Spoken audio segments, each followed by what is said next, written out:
Halo, pada video kali ini kita akan membahas mengenai rekam medis dan pendokumentasian SOAP.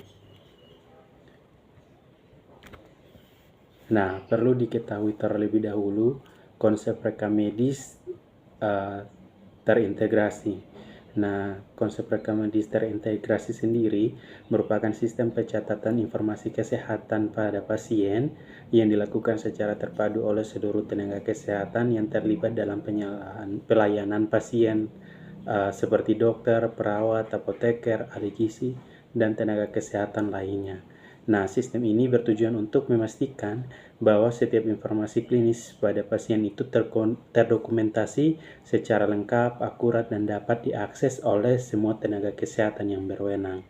Di dalam sistem rekam medis terintegrasi ini, setiap tenaga kesehatan mencatat perkembangan kondisi pasien berdasarkan bidang keahliannya masing-masing, namun tetap dalam satu sistem dokumentasi yang sama.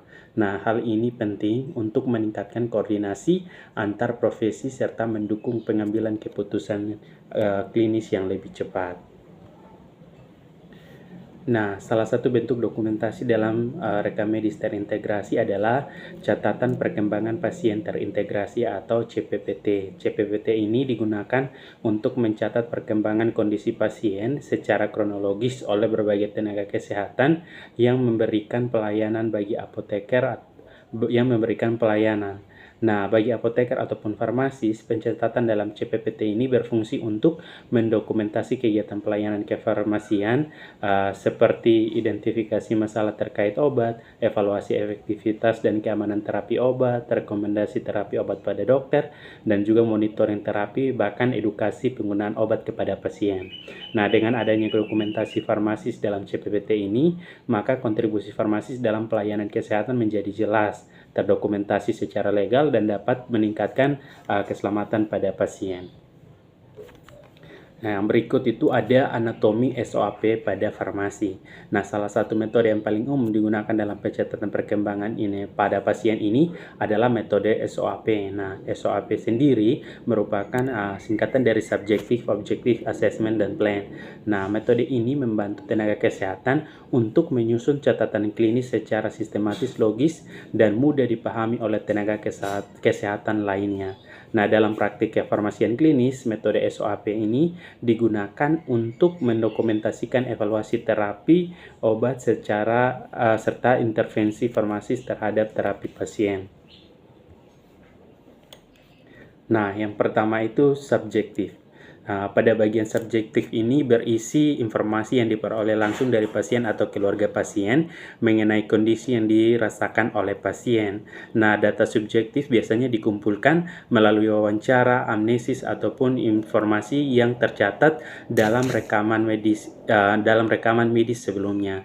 Nah, pada bagian ini, farmasis dapat menggali berbagai informasi yang berkaitan dengan terapi obat, misalnya keluhan utama pasien, riwayat penyakit yang sedang dialami, riwayat penggunaan obat sebelumnya, riwayat alergi obat, kepatuhan pasien dalam menggunakan obat, efek samping yang dirasakan ketika pasien menggunakan obat, bahkan penggunaan obat bebas, ataupun obat herbal, ataupun suplemen.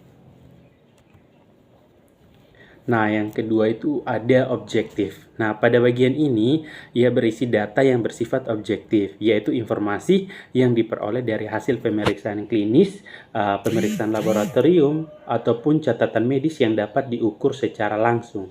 Nah, data objektif yang sering digunakan dalam evaluasi terapi obat ini ada beberapa. Yang pertama itu tanda vital pasien, misalnya tekanan darah, denyut nadi, suhu tubuh, frekuensi pernapasan.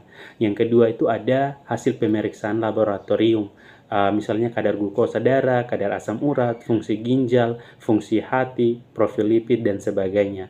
Yang ketiga ada hasil pemeriksaan penunjang, misalnya radiologi, elektroradiografi, CT scan, ataupun MRI.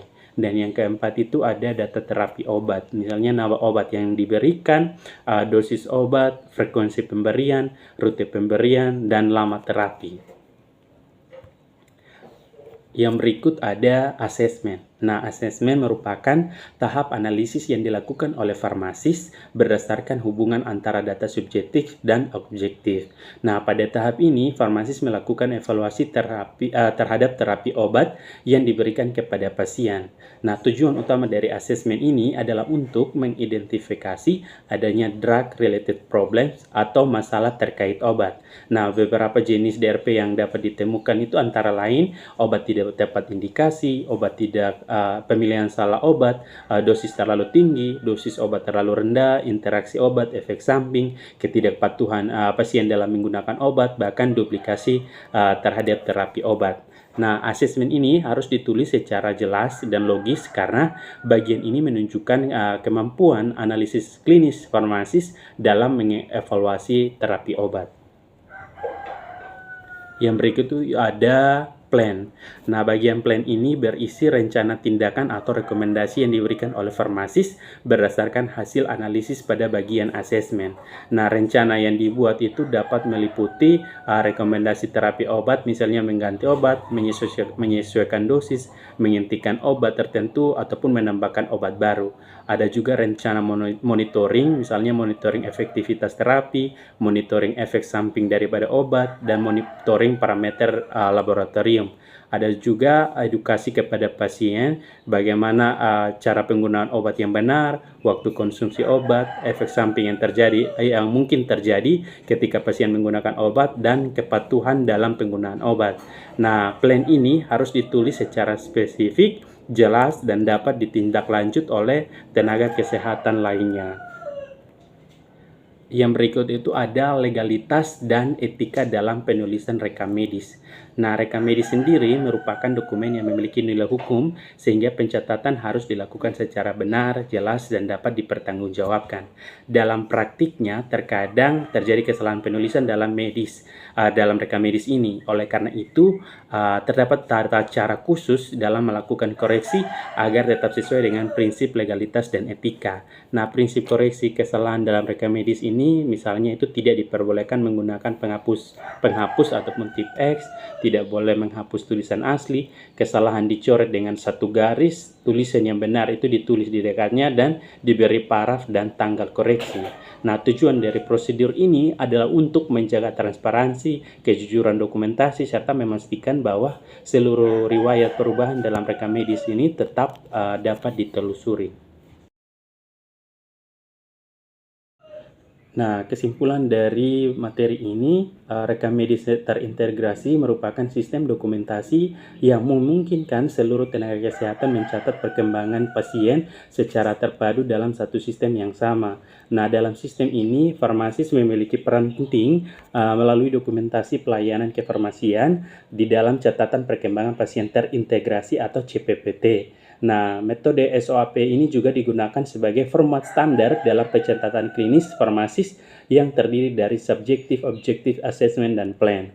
Nah, metode ini membantu farmasis melakukan evaluasi terapi obat secara sistematis serta mengidentifikasi masalah terkait obat. Selain itu, penulisan rekam medis harus mengikuti prinsip legalitas dan etika termasuk dalam hal koreksi kesalahan penulisan karena rekam medis merupakan dokumen resmi yang memiliki nilai hukum serta berperan penting dalam menjamin keselamatan pasien.